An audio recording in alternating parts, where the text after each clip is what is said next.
Linha reta rumo ao êxito. Se nossa vida fosse um gráfico em linha reta e os aclives tivessem relação com o futuro e os declives com o passado, a maioria de nós perceberia que em nossa vida poucas vezes a linha manteve-se reta. A introspecção disciplinada é o ajuste do gráfico de nossa vida com menos aclives ou declives, pois ela nos situa no presente. A introspecção disciplinada, no que se refere ao autoconhecimento, sem dúvida é, das possíveis práticas da introspecção, a mais importante.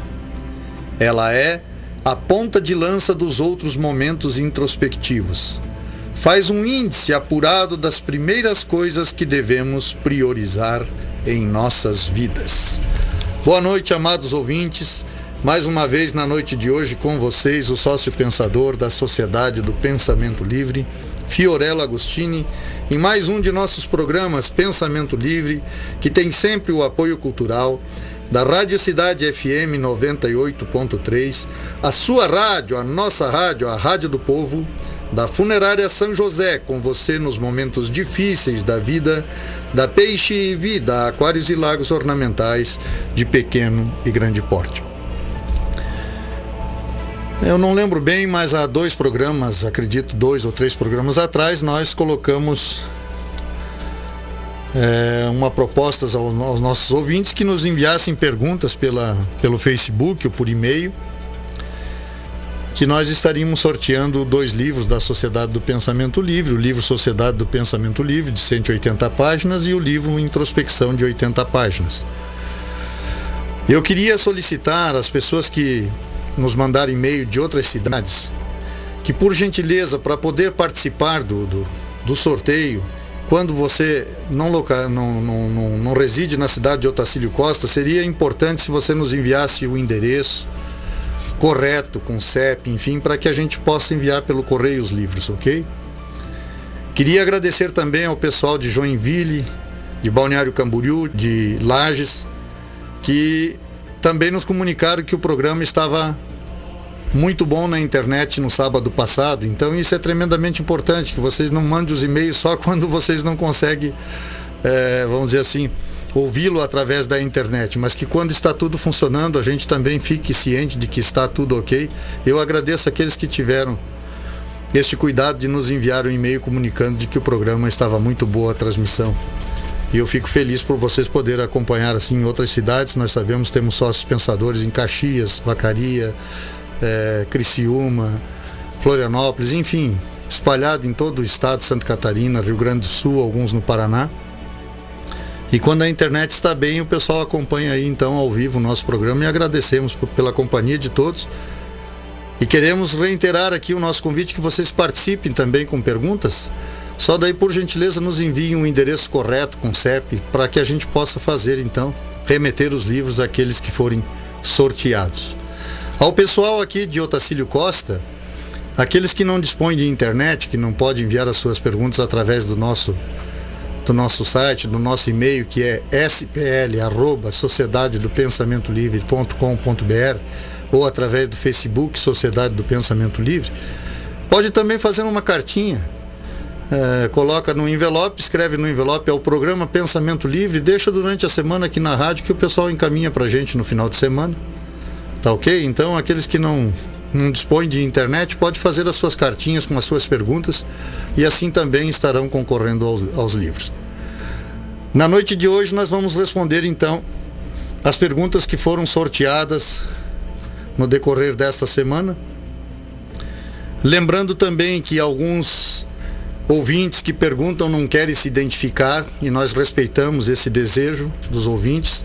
É óbvio que para você receber os livros sempre no e-mail é interessante que você mande o teu nome completo, CPF ou identidade, para que a gente possa assim entregar à pessoa correta, né? Mas a gente pode preservar sim o seu anonimato sem colocar o seu nome no ar, e é o que vamos fazer na noite de hoje.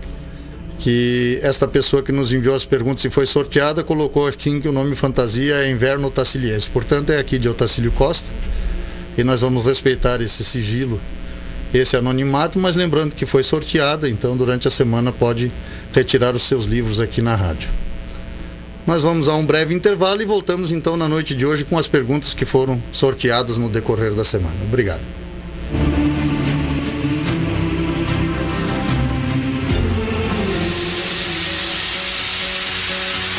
Peixe Vida Aquários e Lagos Ornamentais é uma empresa que vem agregando valores e humanizando clientes. Através do projeto Execução de Aquários e Lagos de Grande Porte, atendemos nos 3 estados do Sul, Paraná, Santa Catarina e Rio Grande do Sul. Visite nosso site peixevida.com.br. Peixe Vida, há 30 anos dedicados à vida. Avenida Belisário Ramos, 5.194, Centro de Lages. Fone 32 24 0559. Funerária São José, Matriz Lages, fone 49-3224-4124. Filiais Correia Pinto, Ponte Alta do Norte, Timbó Grande, Brunópolis, Tangará e agora em Otacílio Costa no fone 3275-2087. É nos momentos difíceis da vida que necessitamos de amparo. Funerária São José, ao seu lado nas horas difíceis da vida.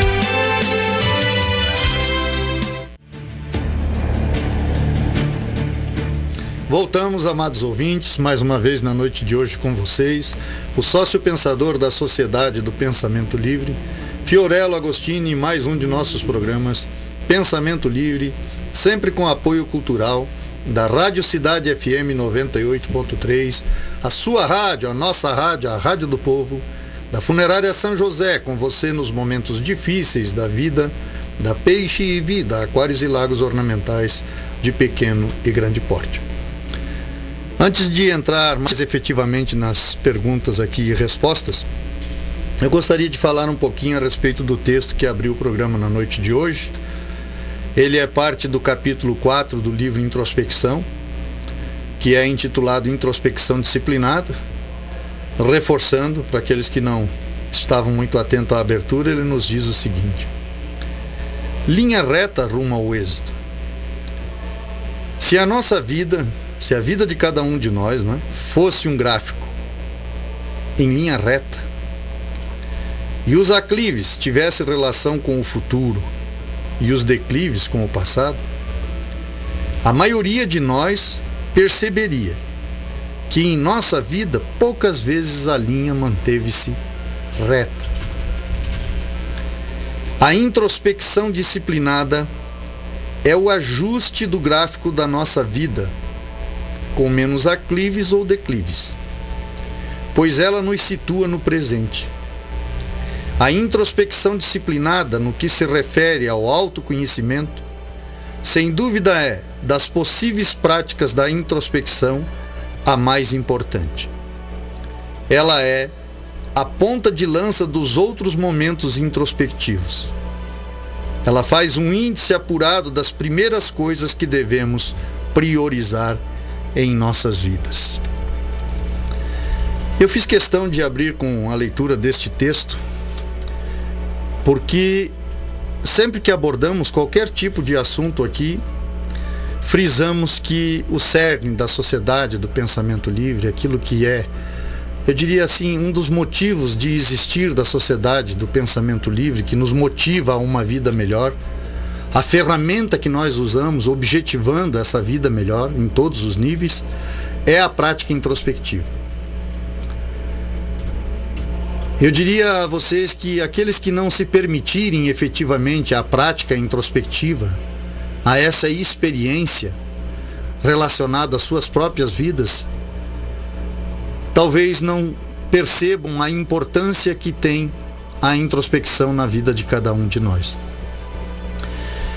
E a meu ver, o que justifica a existência do programa Pensamento Livre é aquilo que a gente objetiva. Hoje à tarde, ainda tomando um chimarrão com minha esposa no meu lar, eu comentava com ela. Digo, a vida tem um senso de justiça fantástica. E aqueles efetivamente que não dão um pouco de si à vida, tentando levar uma vida melhor ao seu próximo de uma maneira ou de outra, também não encontram respostas relacionadas aos seus próprios problemas de ordem pessoal. Eu acredito muito nisso. E quando me coloquei neste projeto chamado Sociedade do Pensamento Livre, O objetivo maior, efetivamente, que movia a minha mente era o intuito de tornar a vida das pessoas mais fáceis de serem vividas, com um grau de acerto maior, como diz esse texto.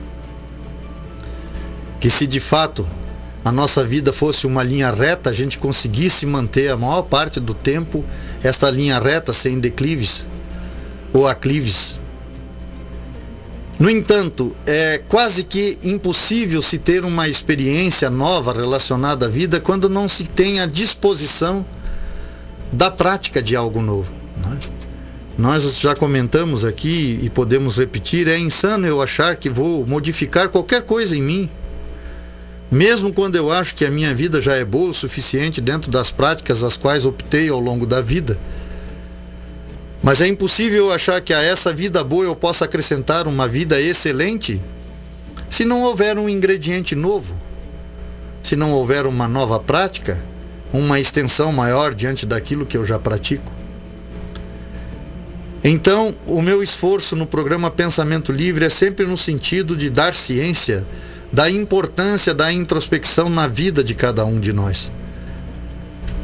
Porque eu sei que parece presunçoso dizer, mas eu acredito realmente que o inconsciente humano é detentor de todas as respostas que necessitamos para equacionar as nossas vidas.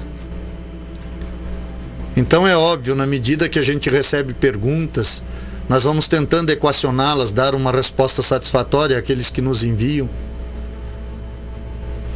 Mas intimamente a gente poderia dizer assim, todas as respostas que necessitamos efetivamente residem em cada um de nós.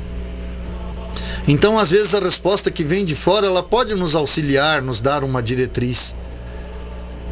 Mas essa diretriz, ela é muito mais válida quando ela nos leva ao encontro de nós mesmos, ou seja, de encontrar as nossas próprias respostas dentro das nossas próprias vidas, consequentemente estabelecer a partir daí as nossas próprias diretrizes. Como eu disse aqui em alguns programas e repito, talvez o que a introspecção tenha de mais fantástico e ao mesmo tempo, talvez seja isso um dos maiores inimigos da sociedade do pensamento livre, é o fato de ela não sugestionar, de ela não direcionar, faça isso ou aquilo. Não, muito pelo contrário, ela diz, olha, as respostas residem em você. E através da prática introspectiva você pode despertá-las em você. Esta nova diretriz capaz de conduzir a vida numa linha reta, sem tantos declives ou aclives, acredite, é a introspecção.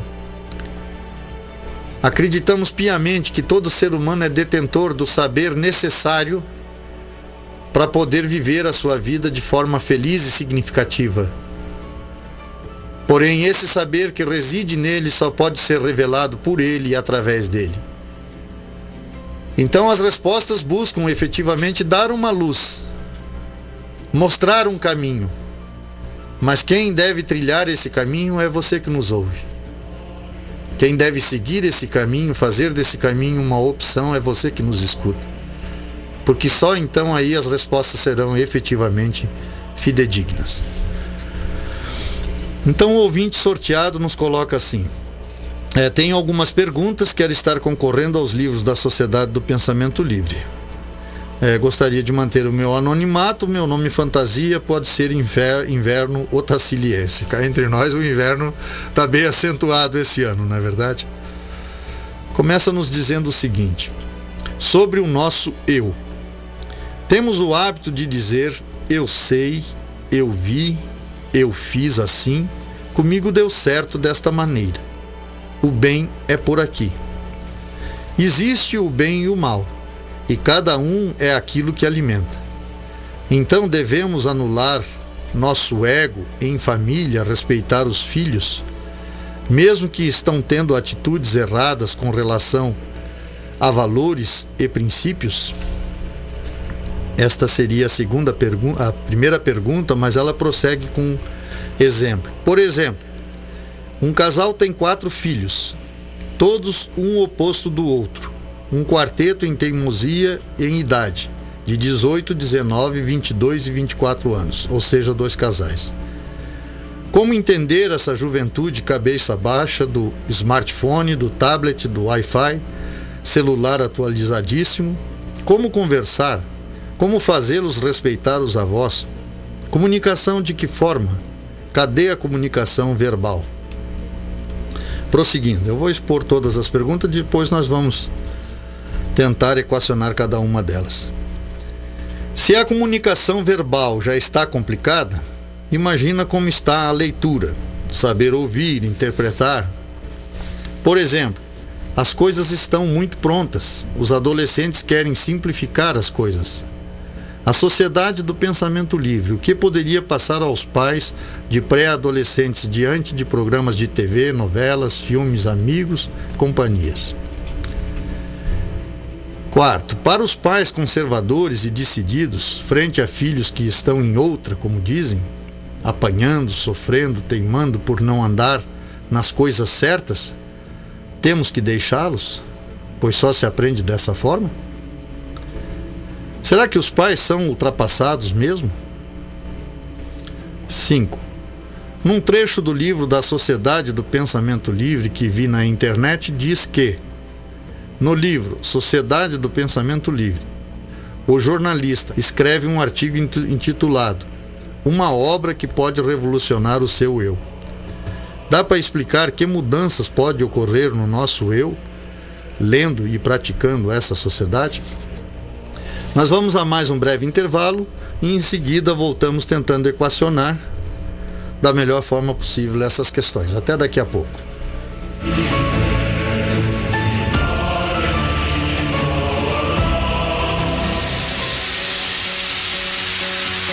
Peixe Vida Aquários e Lagos Ornamentais é uma empresa que vem agregando valores e humanizando clientes. Através do projeto Execução de Aquários e Lagos de Grande Porte, atendemos nos 3 estados do Sul, Paraná, Santa Catarina e Rio Grande do Sul. Visite nosso site peixevida.com.br. Peixe Vida, há 30 anos dedicados à vida. Avenida Belisário Ramos, 5.194, Centro de Lages. Fone 32 24 0559.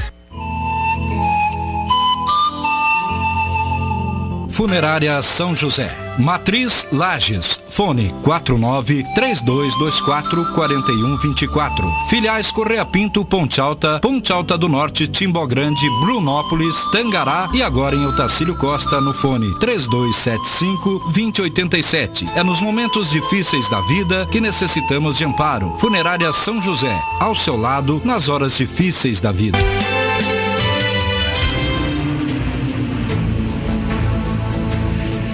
Voltamos, amados ouvintes, mais uma vez na noite de hoje com vocês, o sócio pensador da Sociedade do Pensamento Livre, Fiorello Agostini, mais um de nossos programas Pensamento Livre, que tem sempre o apoio cultural da Rádio Cidade FM 98.3, a sua rádio, a nossa rádio, a Rádio do Povo, da Funerária São José, com você nos momentos difíceis da vida, da Peixe Vida, Aquários e Lagos Ornamentais de pequeno e grande porte.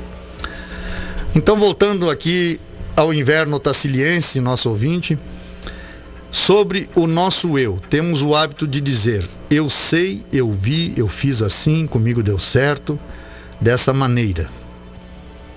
O bem é por aqui. Existe o bem e o mal, cada um é aquilo que alimenta. Então devemos anular o nosso ego, em família respeitar os filhos. Eu estava aqui até fazendo uma prévia com o Júnior, tentando trazer na minha mente mais ou menos o que Freud coloca em relação ao id, ao ego e ao superego, né? E Freud nos coloca, de certa forma, assim, o id com relação àquela parte instintiva, animal nossa, pelo sexo, pela segurança, enfim, os instintos naturais do homem, que dificilmente querem ser autorregulados, ou seja, querem extrapolar, às vezes, aquilo que se faz necessário. O superego, se eu estiver errado, vocês que me corrijam, né? Mas ele coloca o superego como uma questão das convenções sociais, ou seja, a sociedade que a gente vive, a cultura que a gente vive, o meio que vive, né? Que impõe leis, normas, regras, que estabelece limites para uma vida pacífica.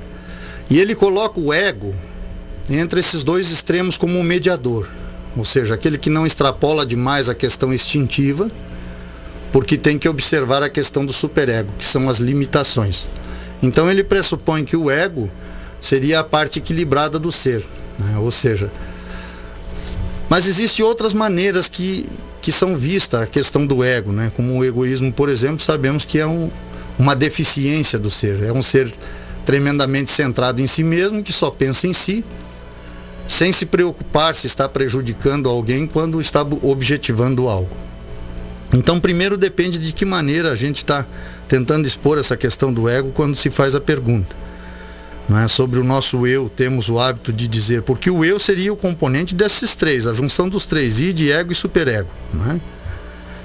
O ego, de uma forma popular, eu acho que a pergunta que é colocar dessa maneira, né, é aquela questão de olhar muito só para o seu próprio umbigo sem observar as necessidades daqueles que nos cercam. Então, voltando à pergunta, sobre o nosso eu, temos o hábito de dizer, eu sei, eu vi, eu fiz, comigo deu certo dessa maneira, o bem é por aqui. Existe o bem e o mal e cada um é aquilo que alimenta. Então devemos anular o nosso ego? Eu diria que do ponto de vista de Freud, não. Né? Porque o ego é o centro de equilíbrio, vamos dizer assim. Se for a questão do ego mais centrado em relação ao próprio egoísmo, aí nós temos que rever conceitos. Então devemos anular o nosso ego em família, respeitar os filhos, mesmo que estão tendo atitudes erradas ou com relação a valores e princípios. Primeiro, essa questão do certo ou do errado, né? Eu fiz assim, tal, comigo é certo. Essa questão do certo é muito relativa, porque o que é certo para um pode não ser para o outro, né? Então eu acho que a linha é tremendamente tênue, né? Quando a gente fala das questões dos princípios da sociedade, nós colocamos uma coisa interessante. O princípio relacionado aos limites, que a vida impõe 2 limites em qualquer parte do planeta. Um é os limites que nós nos impomos em relação àquilo que objetivamos superar, e outro é o limite que nos limita, que é o limite social, é o limite familiar, é o limite da sociedade como um todo, seja no lar, no trabalho ou na sociedade coletiva. Obviamente que esse segundo limite às vezes não nos agrada muito, mas a gente tem que se adequar dentro dele para poder ter um convívio coletivo pacífico, né? Então, nos nossos princípios, esses 2 limites devem ser observados. Quer dizer, quais são os limites efetivamente coletivos que devem ser respeitados e quais são os limites individuais que podem ser superados para que se torne e se tenha uma vida melhor. Então, nessa questão do certo e do errado, eu tenho que observar sempre se as minhas opções estão invadindo os limites coletivos. Porque eu vivo em sociedade, né? Sociedade, volta a frisar, sociedade do lar, sociedade do trabalho, sociedade coletiva, né? Então, de que forma este certo, que eu suponho como certo, efetivamente, convive pacificamente com as demais pessoas? Aí eu acho que eu posso ter uma noção mais precisa do que, entre aspas, seria um procedimento certo ou correto.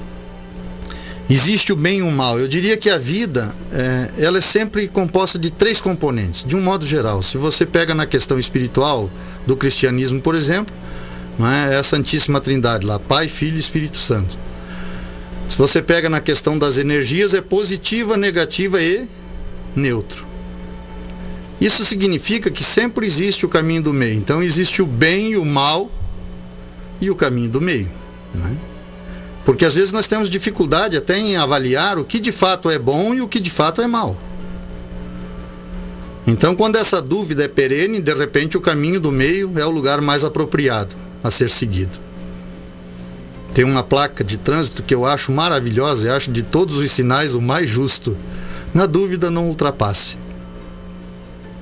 Então eu acho que isso estabelece também as nossas opções relacionadas ao bem e ao mal, e que cada um é aquilo que alimenta. Aí eu acho que existe também uma dupla identidade, às vezes, do ser. E isso eu percebo quando eu converso com pessoas que tiveram uma vida muito deturpada, às vezes uma vida tremendamente marginalizada, e a partir de alguns momentos que você está conversando com esta pessoa e consegue levar a conversa para um fórum mais íntimo, você percebe ali um ser dotado de bondade, né? É por isso que a gente coloca sempre que acreditamos na sociedade do pensamento livre, que a essência do ser é boa.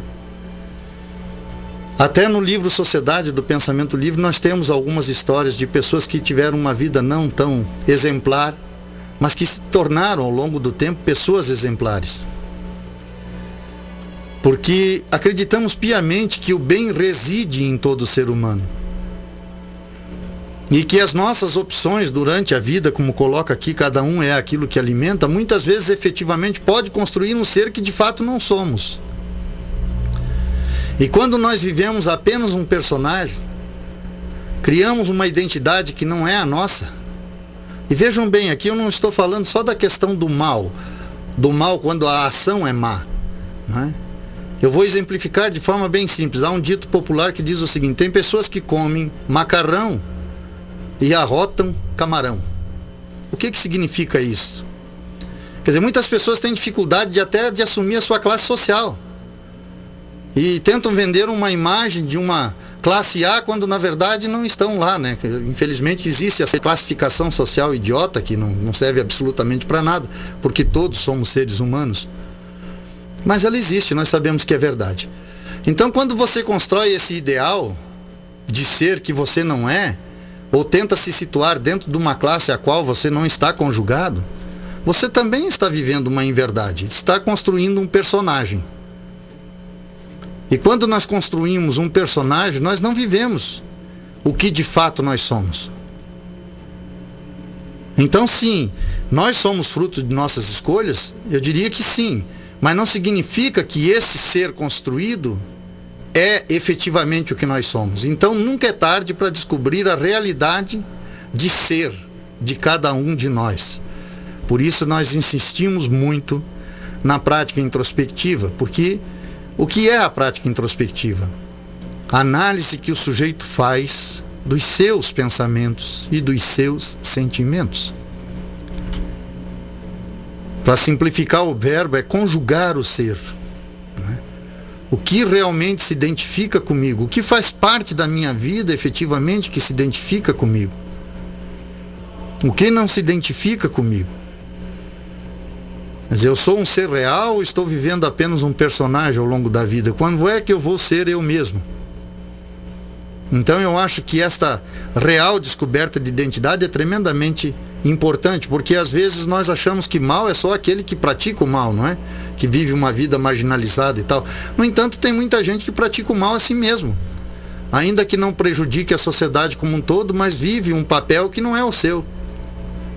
Eu já dei exemplos aqui até relacionados à profissão, não é? Quando o indivíduo odeia aquilo que faz, não é? Então, se ele é um cabeleireiro, ele corta o teu cabelo de qualquer jeito, sem muito amor ou preocupação naquilo que está fazendo, porque está no lugar errado, fazendo a coisa errada.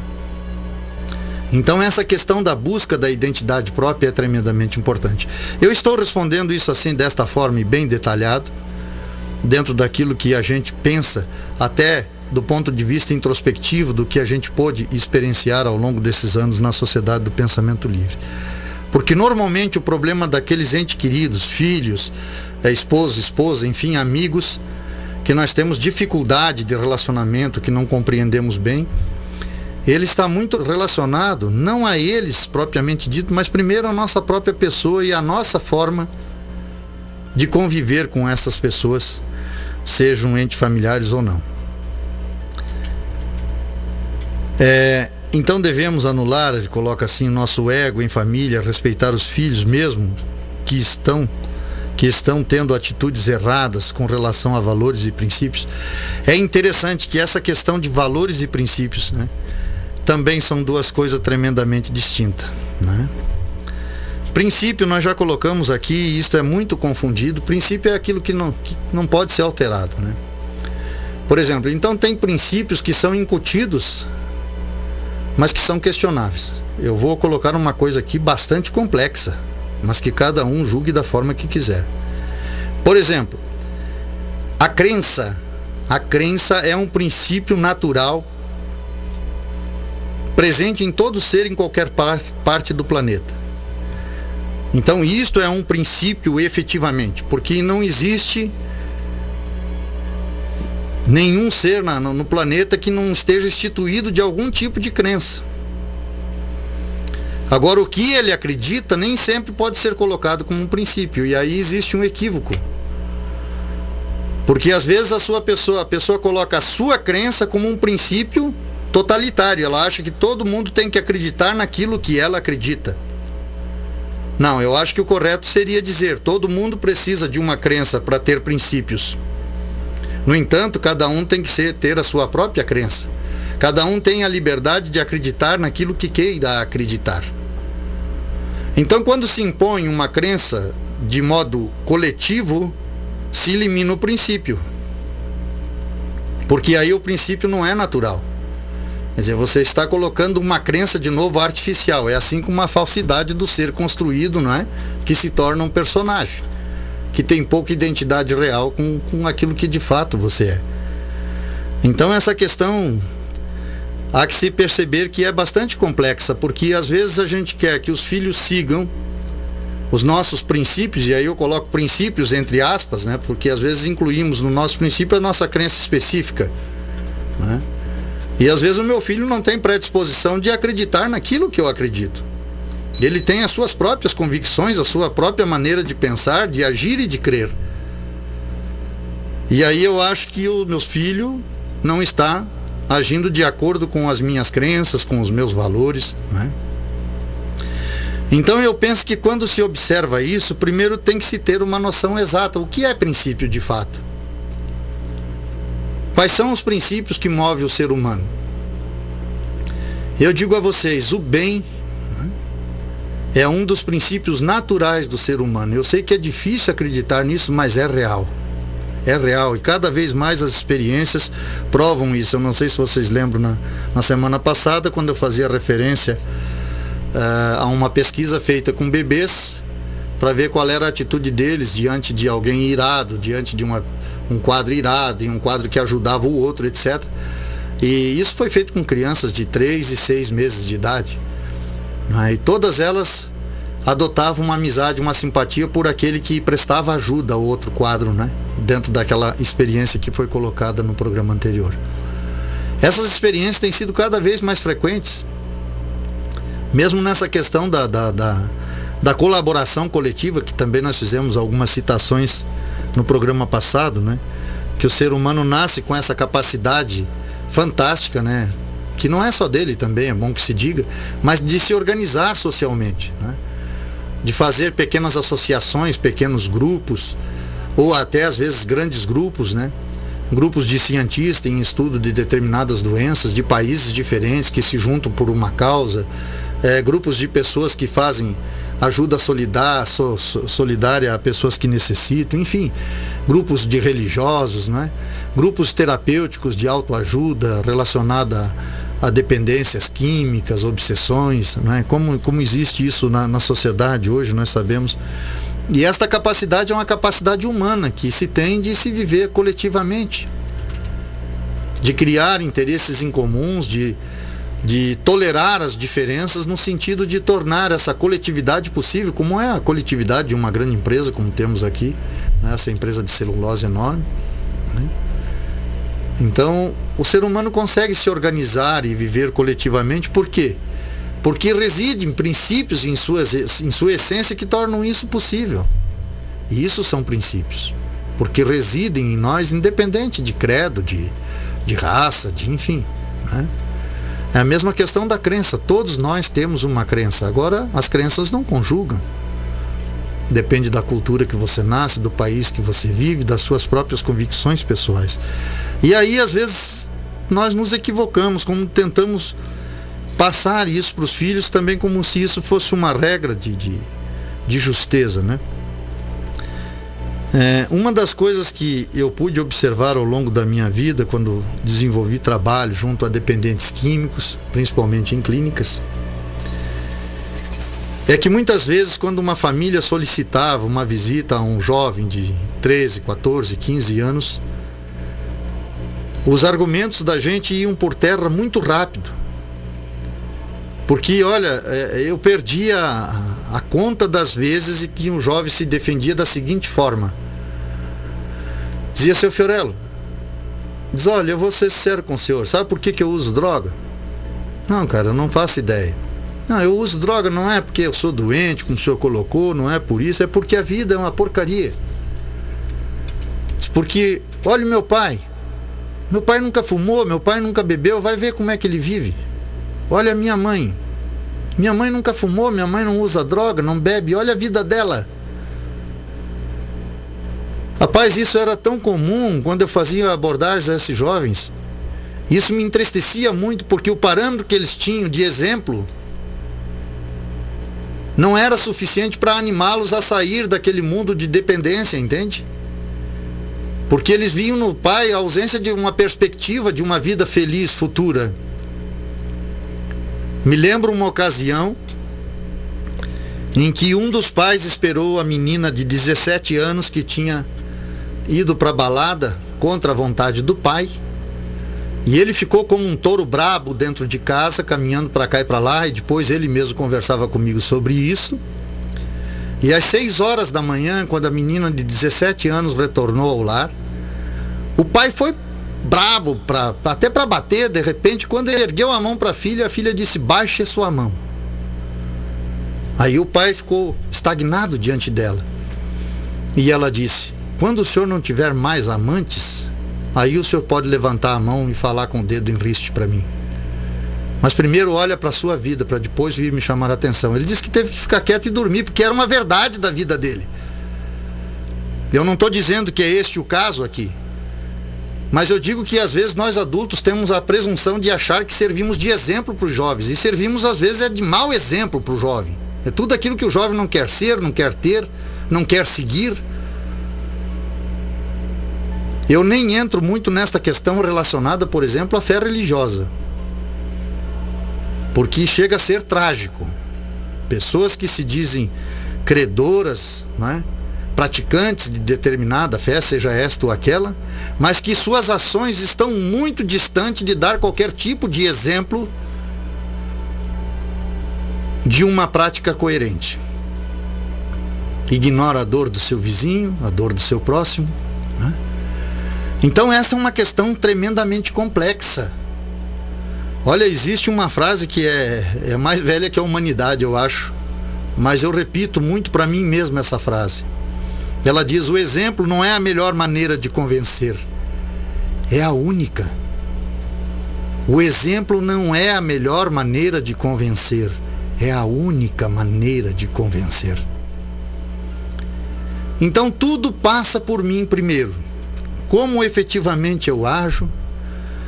Eu tenho valores, eu tenho princípios, muito bem, mas o que esses princípios e esses valores efetivamente produzem na minha vida? Que mostra de vida efetivamente eles trazem à luz estas minhas convicções do certo e do errado, estes meus princípios e estes meus valores.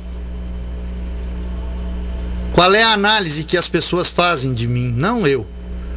Mas qual é a análise que as pessoas fazem de mim? Quantas pessoas efetivamente eu já pude influenciar através dos meus exemplos, das minhas ações? Então são questões efetivamente que devem ser levadas a bom termo, porque outro aspecto relativo à sociedade do pensamento livre é que ninguém pode dar aquilo que não possui. E isso é em todos os sentidos. Eu não posso dar um saber que não tenho, um exemplo que não sou, não é verdade? Um material que não possuo, né? Isso significa o quê? Tudo passa por mim primeiro. Então, aquilo que eu levo para os outros é reflexo do que eu possuo, do que eu tenho. Nós vamos a mais um breve intervalo e voltamos em seguida.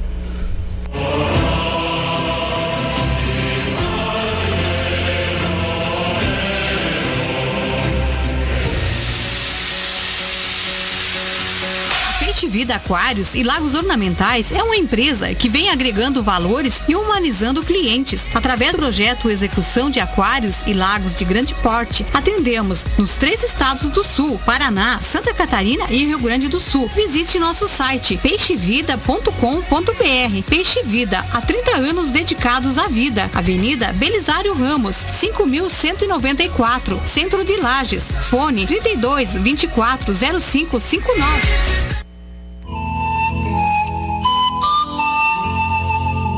Funerária São José. Matriz Lages. Fone 49-3224-4124. Filiais Correia Pinto, Ponte Alta do Norte, Timbó Grande, Brunópolis, Tangará e agora em Otacílio Costa no fone 3275-2087. É nos momentos difíceis da vida que necessitamos de amparo. Funerária São José, ao seu lado nas horas difíceis da vida.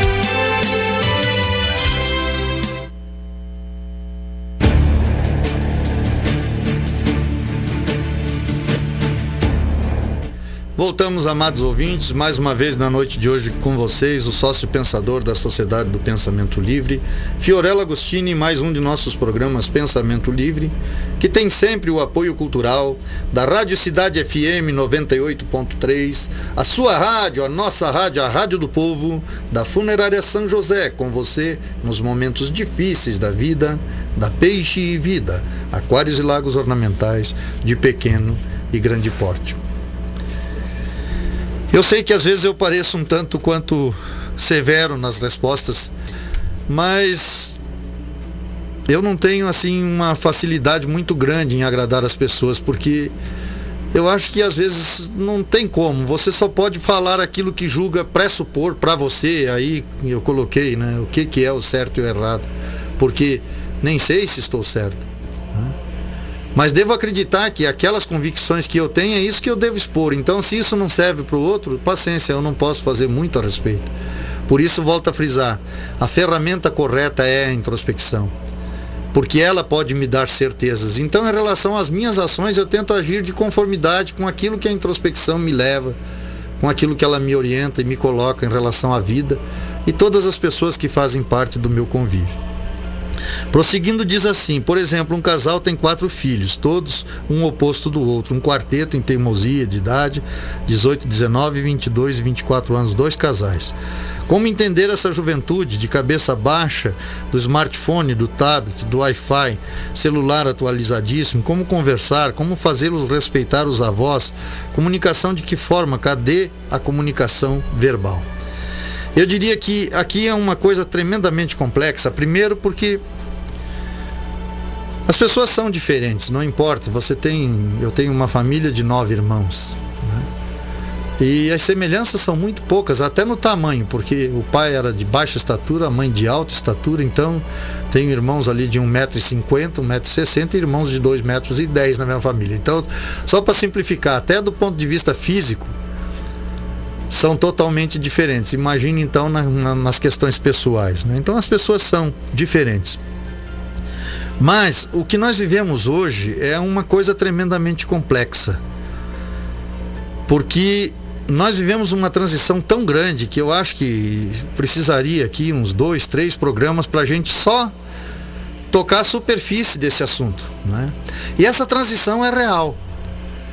E eu diria que é uma transição que eu espero que lá na frente ela produza algo produtivo, porque no momento está sendo muito difícil, principalmente para o pessoal que já está aí na faixa dos seus 50 anos, né? Porque eles estão com dificuldade de entender e assimilar essa transição. Eu acho que o pessoal mais jovem vai sofrer menos com isso, porque já está nascendo numa sociedade, ao meu ver, modificada, ou seja, numa sociedade, vamos dizer assim, menos associativa do que era anteriormente, não é verdade? Porque se nós voltarmos um pouco na conjuntura social passada, o que a gente fazia? A gente se reunia na igreja, não é verdade? Nos bairros e tal.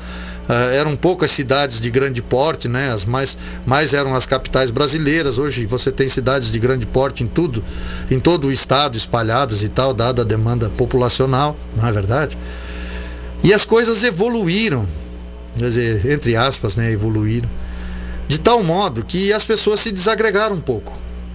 Realmente aí cada um está olhando muito, muito especialmente para a sua vida pessoal, se fechando em si mesmo.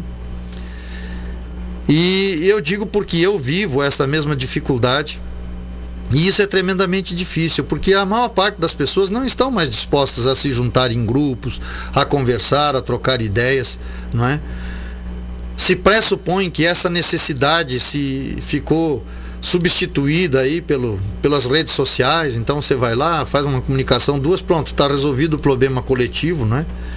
No entanto, a gente percebe, principalmente no pessoal, volta a frisar, de uma faixa etária aí de 60 para baixo, que chegaram até os 60, a gente percebe que está havendo realmente uma depressão cada vez maior, um isolamento cada vez maior. E isso está tremendamente complexo nos dias de hoje. Mas eu diria que isso faz parte de uma grande transição, que a sociedade efetivamente está de fato se modificando. Vocês podem notar que grandes organizações que dependiam do coletivo hoje estão falindo. Elas estão diminuindo, clubes sociais e tal, está diminuindo o número de sócios, enfim. Mas não está mais havendo essa equação de unir tanto como existia anteriormente. Então isso é uma verdade do momento atual, que quero crer que vai nos levar para um momento melhor. Na questão do momento melhor, o que eu posso ver nessa individualidade dos dias de hoje, que é esse, de repente, o ponto, as pessoas estão tremendamente individualistas. O ponto positivo que eu vejo é que a introspecção sutilmente está fazendo parte da juventude nos dias de hoje. Exatamente por passar mais tempo sozinho e tal, o jovem está mais introspectivo. Consequentemente, ele tem um poder de avaliação talvez muito maior do que nós que já temos alguma experiência andada ao longo da vida, né? Ou seja, eu percebo que o lado bom dessa individualidade é essa solidão produtiva. Essa solidão do se autoquestionar, do se avaliar, do se colocar em relação ao futuro, à vida e assim por diante, os estudos e tal. E eu vejo isso com bons olhos, porque eu vejo que a grande maioria da juventude, ela está se direcionando muito bem. Eu acho que é uma minoria que está andando por caminhos perigosos, né? Não é a grande maioria como se supõe. Eu acho que é uma grande minoria, né? Então essa transição é complexa. Em relação ao respeito aos pais, aos avós, eu acho que isso volta naquela questão do exemplo. Eu não sei, eu tenho uma filha, mas é impressionante o respeito que a minha filha tem pelos idosos, o amor que tinha pelas avós, né? Pelos avós, porque já faleceram. No entanto, eu nunca instruí nesse sentido, olha, você tem que amar os avós, eu fiquei dando sermão nesse sentido. Eu sempre tive uma atitude, vamos dizer assim, amorosa com relação à minha sogra, né?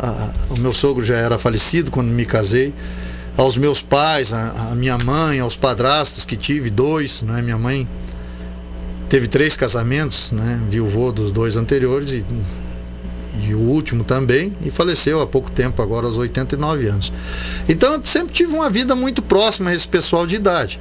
Eu acho que aí o exemplo falou mais alto do que qualquer sermão que eu pudesse dar ou qualquer tipo de orientação que eu pudesse levar até ela. Em relação a essa questão tecnológica tão presente na vida do jovem, eu acho que, eu sei que é doloroso e falo por mim mesmo, né?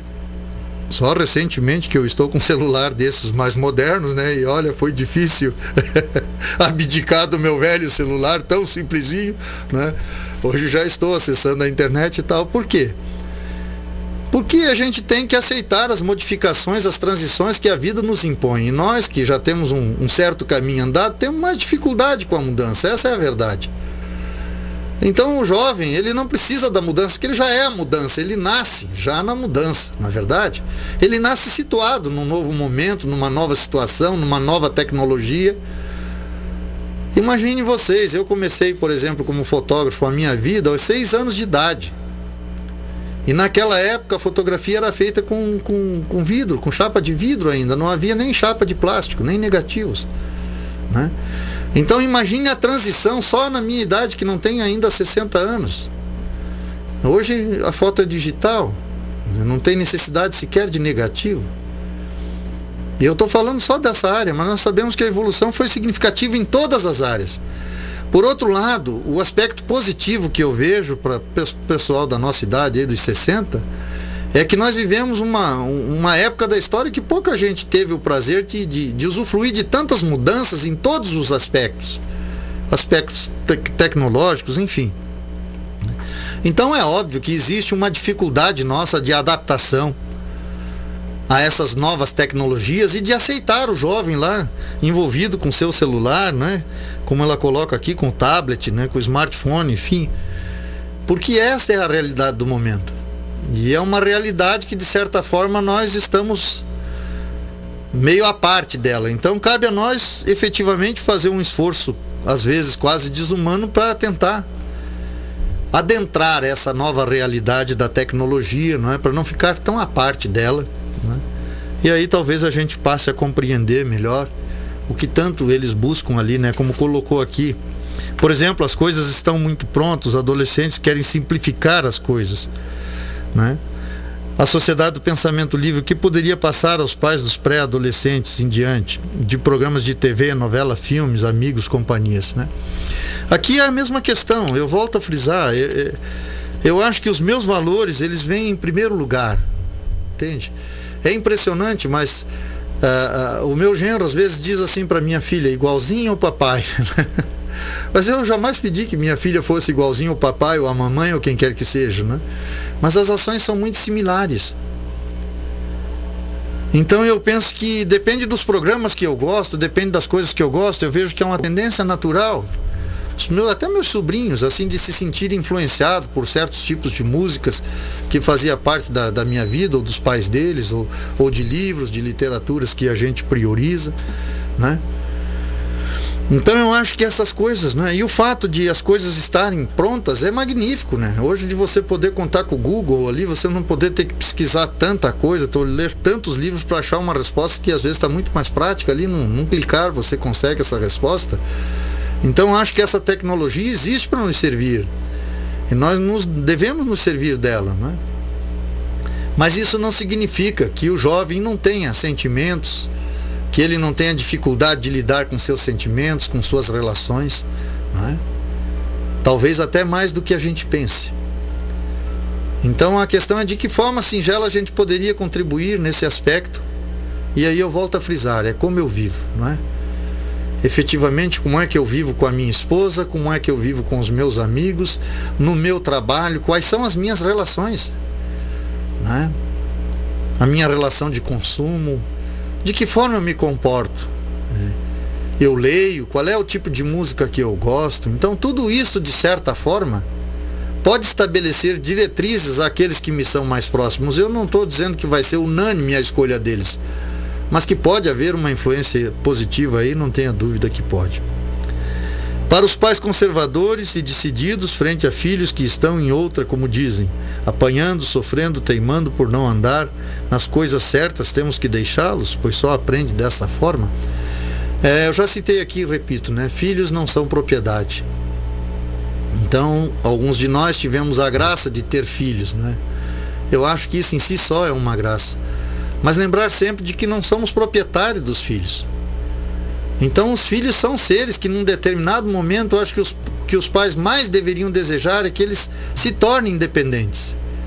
E às vezes a gente apanha diante da vida e é necessário.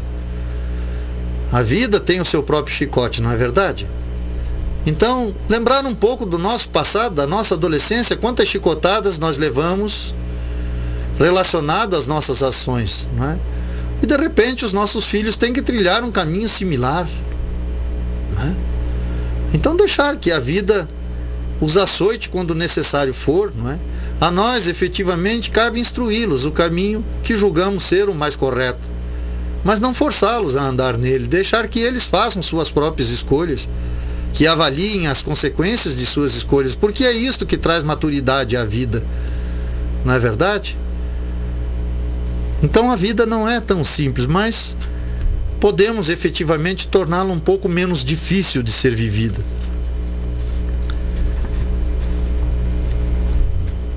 Ele nos coloca aqui, será que os pais são ultrapassados mesmo? Eu diria que sim, em certo aspecto, né? Mas eu não lamento por isso, eu às vezes me sinto ultrapassado, né? Mas não lamento por isso, eu acho que isso também é algo natural da vida. Eu não posso me colocar como um jovem de 17 porque eu estaria vivendo um personagem, não uma realidade.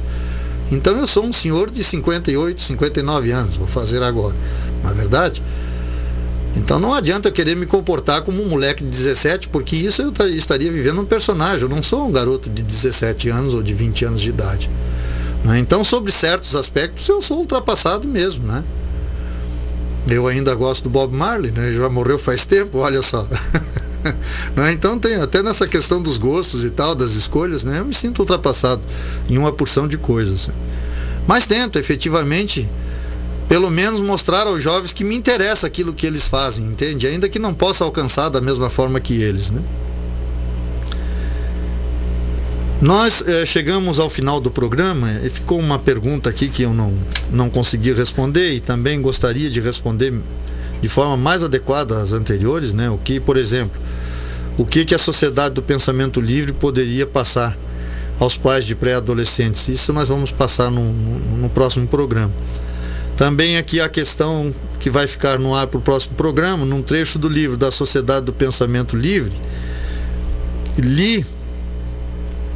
que li na internet, diz que no livro Sociedade do Pensamento Livre, o jornalista escreveu um artigo intitulado Uma obra que pode revolucionar o seu eu. Dá para explicar que mudanças podem ocorrer no nosso eu, lendo e praticando essa sociedade? Então aqui essas perguntas nós vamos deixar para o próximo programa, que o nosso tempo já está esgotado na noite de hoje, mas fico tremendamente grato aqui ao nosso ouvinte que se colocou como Inverno Tassiliense, dizer que seus livros já estão à disposição e semana que vem a gente vai então reiterar essas perguntas e responder aquelas que ficaram sem respostas na noite de hoje. Eu agradeço a audiência de todos que estiveram comigo até esse instante.